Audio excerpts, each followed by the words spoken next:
माँ माँ वो फिर से आ गई है। वो देखो कमरे में खड़ी होकर मुझे ही घूर रही है। आप लोग मेरी बात का यकीन क्यों नहीं करते? वो ले जाएगी मुझे।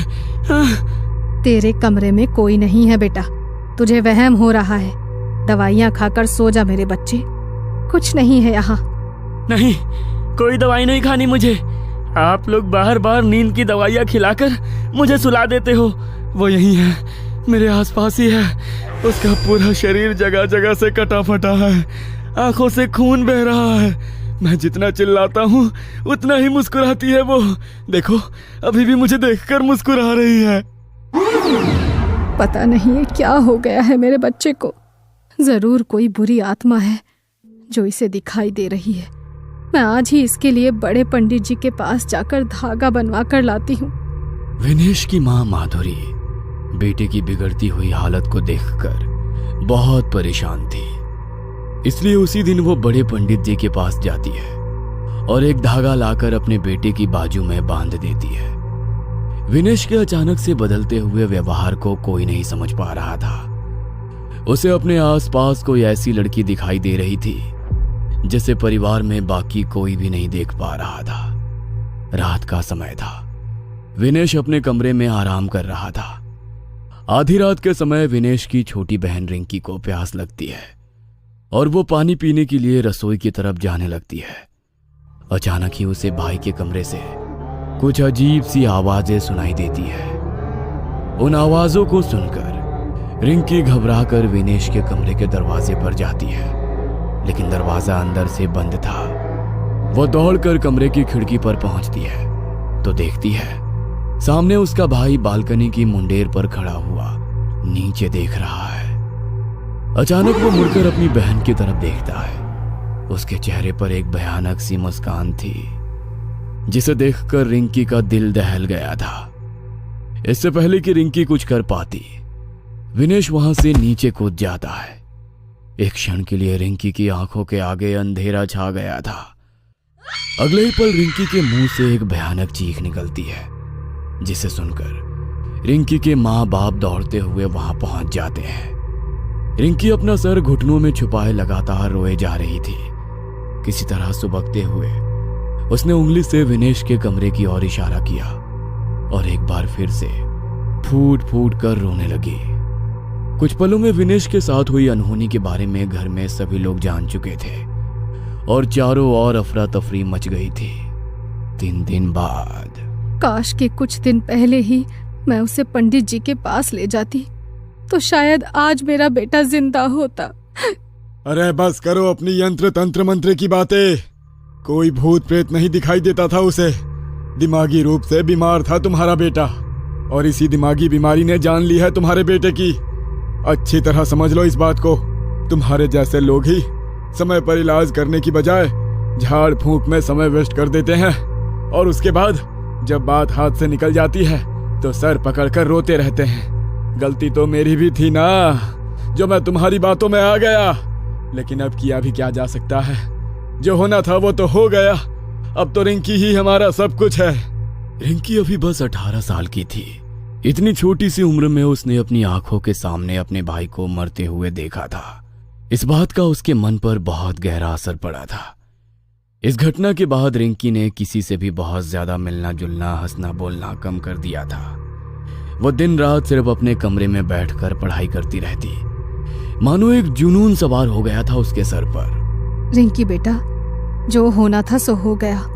अब तेरे इस तरह कमरे में बंद होकर अकेले रहने से कुछ नहीं होगा। बेटा, घर से बाहर निकला करो, दोस्तों से मिला जुला करो। ऐसे कैसे चलेगा? मुझे साइकेट्रिस्ट बनना है माँ। उन सभी लोगों को ठीक करना है जिन्हें भाई की तरह मानसिक बीमारी है। मैं नहीं चाहती कि भाई की तरह दुनिया में अब कोई और अपनी जान इस बीमारी से गंवाए। 10 साल बाद अपनी मेहनत और डेडिकेशन के चलते रिंकी एक सक्सेसफुल साइकेट्रिस्ट बन चुकी थी। उसने जानबूझकर क्रिटिकल पेशेंट केयर डिपार्टमेंट ही चुना था। वो अपने दिन का ज्यादातर समय क्रिटिकली इल पेशेंट के साथ ही बिताती थी। हर एक मानसिक बीमारी से जूझ रहे पेशेंट में उसे अपना भाई विनेश दिखाई देता था। इसलिए ऐसे पेशेंट को ठीक करने में वो अपनी जान लगा देती थी। डॉक्टर, एक क्रिटिकल पेशेंट आया है, प्लीज जल्दी कीजिए। नर्स के इतना कहते ही रिंकी तेजी से इमरजेंसी वार्ड की तरफ जाने लगती है। अरे पागल नहीं हूं मैं, जाओ तुम सबके सब यहां से जाओ। मैंने कहा ना मैं पागल नहीं हूं। सब मारे जाएंगे, तुम सब एक एक करके मारे जाओगे ना, तब तुम्हें पता चलेगा कि मैं सच कह रहा था। देखो, कोई तुम्हें पागल नहीं कह रहा है, लेकिन थोड़ा सा शांत हो जाओ। अभी डॉक्टर साहब आएंगे और आपका चेकअप करेंगे। आपको घबराने की बिल्कुल भी जरूरत नहीं है। बस शांत हो जाओ और गहरी सांस लो। मौत मेरे सामने खड़ी है और तुम मुझे शांत रहने के लिए कह रही हो। आज रात तक ले जाएगी वो मुझे अपने साथ। बुला लो तुम अपने डॉक्टर को। जितनी दवाइयाँ खिला सकते हो खिलाओ, उसके ऊपर तुम्हारी दवाइयों का कोई असर नहीं होने वाला। डॉक्टर, मैंने अपनी लाइफ में ऐसा केस कभी अटेंड नहीं किया। ये पेशेंट तो बहुत वायलेंट हो रहा है। इसने अकेले ही 2 वार्ड बॉय को ढकेल के दूर फेंक दिया है। इसने 2 वार्ड बॉय को ढकेल के दूर फेंक दिया। इसकी कंडीशन देख रही हो, आंखों के नीचे काले गड्ढे हो गए हैं। शरीर में ऐसा लग रहा है कि खून ही नहीं है। 10 कदम भी ठीक से नहीं चल पाएगा ये, और 2 आदमियों को ढकेल दिया। वही तो मैं बोल रही हूँ ना डॉक्टर, मुझे तो ये कुछ और ही केस लग रहा है। तुम जाओ, जाकर अपना काम करो। नर्स हो ना, कैसी बातें कर रही हो। ऐसा करो, हॉस्पिटल की जॉब छोड़ो और किसी तांत्रिक के साथ ज्वाइन कर लो। कहानियां अच्छी सुनाती हो। नर्स को डांटने के बाद रिंकी पेशेंट के पास जाती है। देखो, एकदम शांत हो जाओ। हम कुछ नहीं करने वाले हैं तुम्हारे साथ। और किसने कहा कि तुम बीमार हो? बिल्कुल भी बीमार नहीं हो तुम, ठीक है? कोई दवाई, कोई इंजेक्शन, कुछ नहीं देंगे तुम्हें। यहाँ एडमिट भी नहीं करेंगे। बस मेरे साथ थोड़ी देर बात तो कर सकते हो ना। अपना दोस्त समझ लो मुझे। ये देखो, मैंने अपना डॉक्टर वाला कोट भी उतार दिया। अब तो मुझे अपनी फ्रेंड समझ सकते हो ना। अच्छा बताओ, क्या हो रहा है तुम्हारे साथ? मुझे पता है कोई तुम्हारी बात नहीं सुनता। मैं सुनूंगी। जो भी तुम्हें फील हो रहा है सब बताओ मुझे, बिल्कुल डिटेल में। ये सब कुछ कब शुरू हुआ और कैसे हुआ, और इस समय तुम क्या फील कर रहे हो? कोई जल्दी नहीं है। मैं हूं यहाँ पर तुम्हारे साथ। जितना वक्त लगे, टेक योर टाइम। रिंकी की जादुई आवाज सुनकर कुछ पल के लिए पेशेंट अनुज शांत हो गया था। वह सामने रखी चेयर पर बैठ जाता है और टेबल पर रखा 2 गिलास पानी एक ही सांस में पी जाता है। तुम एक डॉक्टर हो, तुम्हें शायद मेरी बात पर यकीन नहीं होगा। मुझे भी यकीन नहीं था जब मैंने अपनी आंखों के सामने अपने पापा को जब उस रोड एक्सीडेंट में मरते हुए देखा था, तो सबने मुझे यही समझाया था कि मौत पर किसी का बस नहीं चलता। लेकिन मैं गलत था। मौत पर बस इंसानों का बस नहीं है, लेकिन वो चाहे तो मौत को अपने इशारों पर नचा सकता है। मैं समझ नहीं पा रही हूँ, तुम कहना क्या चाह रहे हो? वो मतलब कौन? तुम देखना चाहती हो? जल्दी ही तुम उसे देखोगी। तुम्हारा मतलब क्या है? देखो, तुम छोड़ो ये सब, शांत हो जाओ। तुम्हें हेलुसिनेशन हो रहे हैं। ये बस एक मानसिक बीमारी है जिसका इलाज हो सकता है। This is a severe case. मेरी मानिए तो आप कुछ दिन के लिए एडमिट हो जाइए। मुझे एडमिट करोगी तुम? हाँ? मेरा समय आ चुका है। वो आज मुझे लेकर ही जाएगी और अब तुम्हारी बारी है।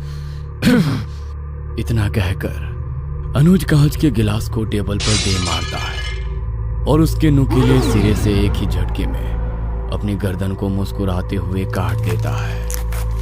अनुज के गले से खून का फवारा छूट रहा था, लेकिन वो अभी भी मुस्कुरा रहा था। अगले ही पल उसने उसी नुकीले कांच से अपने चेहरे को बुरी तरह से काट पीट दिया था। उसका पूरा मुंह खून से लथपथ हो चुका था, लेकिन वो अभी भी लगातार रिंकी की तरफ देखकर अजीब तरह से मुस्कुरा रहा था। अपने इतने साल के करियर में उसने आज पहली बार इतना खून देखा था। अनुज को जमीन पर खून से लथपथ देखकर उसे बरसों पहले अपने भाई की मौत के दृश्य याद आने लगे हैं। एक पल के लिए रिंकी की आंखों के आगे अंधेरा छा गया था। चारों तरफ सन्नाटा और अंधेरा था। अगले ही पल उसे मध्यम सी रोशनी में जमीन में खून से लथपथ अपना भाई विनेश पड़ा हुआ दिखाई देता है, जिसे देखकर वो कांप उठती है। रिंकी की आंखें खौफ से फटी हुई थी। हकलाते हुए वो विनेश को जोर जोर से हिलाने लगती है। भैया, विनेश भैया, जमीन पर पड़ा हुआ विनेश अपनी आंखें खोल देता है और उसके खून से सने चेहरे पर एक डरावनी मुस्कान दिखाई देती है, जिसे देखकर रिंकी डर कर पीछे हट जाती है। अचानक ही नर्स और वार्ड बॉय कमरे के अंदर आते हैं और अनुज को खून से लथपथ देखकर डर जाते हैं। डॉक्टर आप ठीक तो है ना? आपके ऊपर हमला तो नहीं किया ना उस पागल ने? नहीं, मैं ठीक हूँ, तुम परेशान मत हो। अभी कुछ देर पहले घटी सारी घटना एक के बाद एक उसकी आंखों के सामने घूम रही थी। बार बार उसे अनुज और विनेश के खून से सने मुस्कुराते चेहरे नजर आ रहे थे, जिसके कारण वो बहुत असहज महसूस कर रही थी। रिंकी खुद को संभाल नहीं पा रही थी। हॉस्पिटल से निकलकर वो सीधा अपने घर पहुंचती है और फिर एक कप कॉफी पीने के बाद सीधे अपने बिस्तर पर पहुंच जाती है। कुछ ही देर बीता होगा कि उसे दरवाजे की घंटी बजने की आवाज सुनाई देती है। रिंकी दरवाजा खोलती है तो वहां उसे बस एक छोटा सा लिफाफा दिखाई देता है। ये कौन रख गया है? ना नाम है ना पता है, स्ट्रेंज। रिंकी लिफाफा खोलती है तो उसके अंदर रखे सामान को देखकर मानो उसकी सांसें हलक में अटकी रह जाती है। अंदर कुछ तस्वीरें थी जिन्हें देखकर रिंकी को अजीब सी घबराहट होने लगी थी। लिफाफे के अंदर पहली तस्वीर उसके पेशेंट अनुज की थी, दूसरी उसके भाई विनेश की और तीसरी उसकी खुद की। सभी तस्वीरों में एक असामान्य बात यह थी कि उन सभी के चेहरे बुरी तरह से कटे हुए थे और फिर भी वो मुस्कुरा रहे थे। इन 3 तस्वीरों के अलावा भी उसमें एक चौथी तस्वीर थी। रिंकी नहीं जानती थी कि वो चौथी तस्वीर किसकी है। मनोवैज्ञानिक होने के बावजूद रिंकी को महसूस हुआ जैसे डर से उसके हाथ पांव ठंडे पड़ रहे हैं। अपने हाथों को आपस में रगड़ते हुए वो फ्रिज से दूध निकालकर एक बार फिर कॉफी बनाने लगती है। रिंकी फ्रिज के डोर के रिफ्लेक्शन में खुद को देखने की कोशिश करती है, तभी उसे अपने पीछे किसी की इमेज फ्रिज के डोर में नजर आती है।